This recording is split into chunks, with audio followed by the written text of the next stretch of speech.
نو دا ذکر یو داسې سیز دی چې د دې لپاره الله جل جلاله اندازه ذکر نه کړه. نو دې نه پته ولګي چې ذکر د الله تعالی به ډېر کې. بله دا ده چې د نورو عبادتونو دپاره الله شرایط ذکر کړي دي.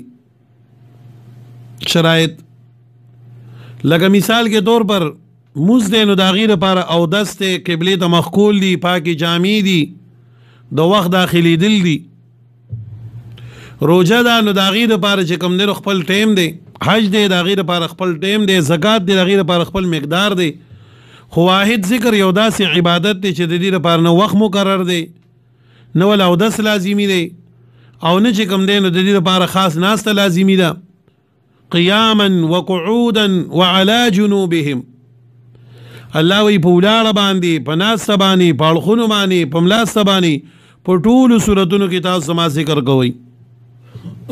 هغه ځان له خبره ده چې یو سړی اودس چاردامو کې قبلې طرف ته مخ کې په توجه سره کینی، د هغې ذکر برکات، د هغې ذکر پایدې هغه ځان له دي چا ډېرې دي. خو لیکن نور حد ورسره نه لګولی شي چې خامخا د ذکر دپاره اودس شرط دی. زمیندار په پټي کې لګیا دی، کار کوي، ذکر دی کوي. دکاندار چې کوم دین په دکان کې لګیا دی، خپل کار کوي، ذکر دی کوي. پارسا یو مقوله ده، دس بکارو دل بیارو. لاس چې کوم دین دا په کار کې مشغوله ساته او زړه د الله په ذات باندې مشغوله ساته. نو محترمو د ذکر ډېرې فایدې راغلي دي، ډېرې فایدې. حدیث مبارک کی راځي چې جنتیان جنت ته لوړ شي، نو د جنت ته داخلېدو نه بعد به دوی د هېڅ یو خبرې ارمان نه کوي. یعنی تمام نعمتونه به دوی ته الله تعالی دومره ډېر ورکړي چې د هېڅ یو خبرې ارمان به نه کوي. ما سوا د دې نه چې د یو خبرې ارمان به کوي چې کم اوقات د دوی په دنیا کې بغیر د الله د ذکر نه تیر شوي دي، بغیر د الله د ذکر نه کم اوقات تیر شوي دي، د هغې ارمان به کوي. چې کم اوقات د دی د الله جل جلاله د ذکر نه بغیر تیر شوي دي، صرف دغه وخت ارمان به سړی په جنت کې کوي. د دې د وجې نه د ذکر ډیر زیات چې کوم دن خیال ساتل پکار دي. زما محترمو ذکر ډیر کوئ. د جنت یو دروازه خاص ذاکرینو دپاره الله جوړه کړې ده، او کوم خلکو چې دنیا کې د الله ذکر کړی دی دوی به په خندا باندې په ښکلي مخ باندې جنت ته رواني. نو چې په ذکر کې زموږ نه کوتاهي پاتې نشي. بیا بالخصوص روژه را روانه ده، 2 ورځې بعد روژه ده، چې موږ تاسو ګورئ په دې کې څه قسمه کمې کوتاهي ونکړو. د فضولو خبرو نه، د فضول لغو لعب نه، د عبسو خبرو نه دې نه پکې ځان وساتئ. بس 2 کارو له زور ورکړئ، یو قرآن شریف تلاوت او یو ذکر.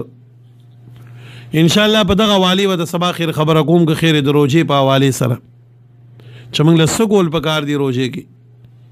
خو به هر حال نن زموږ دا خبره کې ایتونو کې رالل د ذکر مسله، نو د ذکر ډیر زیات افضلیت راغلی دی چې موږ نه دې کې کمې کوتاهي پاتې نشي.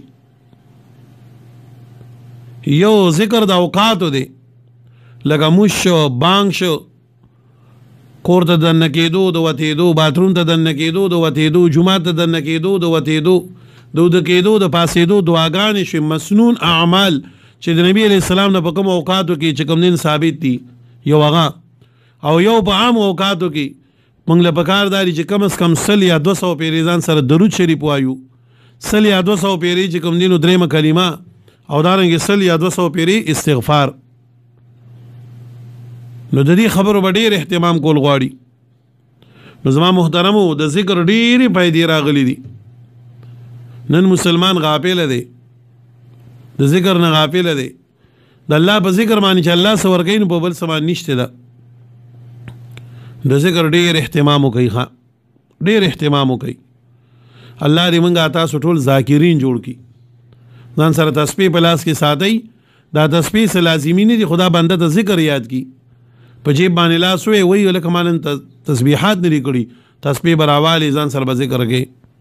درود شریف ډېر وایي، استغفار ډېر وایي، درېمه کلمه ډېره ځان سره وایي، الله الصمد ځان سره ډیر وایي 200 پیری سورۃ الاخلاص ځان سره وایي د دې سيزونو ډیر برکات دي د دې اعمالو ډیر برکات دي ساجون کې بس سکون وي الا بذکر الله تطمئن القلوب الله وی د بندګان وړون ته چې اطمینان راځي دا د الله په ذکر باندې راځي په بل سامان نه راځي نو د الله ذکر ډیر کوي الله دې مالا تاسو له مونږ ټول له ډیر خولي ذکر توفیق راکړي محترم د ذکر ډیر خیال وساتئ دا یو داسې موضوع ده که په دې باندې زه ګنټه خبره کوم نو کمه ده خو هر څوک په دې پوهېږو چې د ذکر ډېر پیدې دي بس تسبیح لاس کې ساتي الله یادوئ یا ایها الذین آمنوا کسانو چې ایمان یې راوړی دی اذکروا الله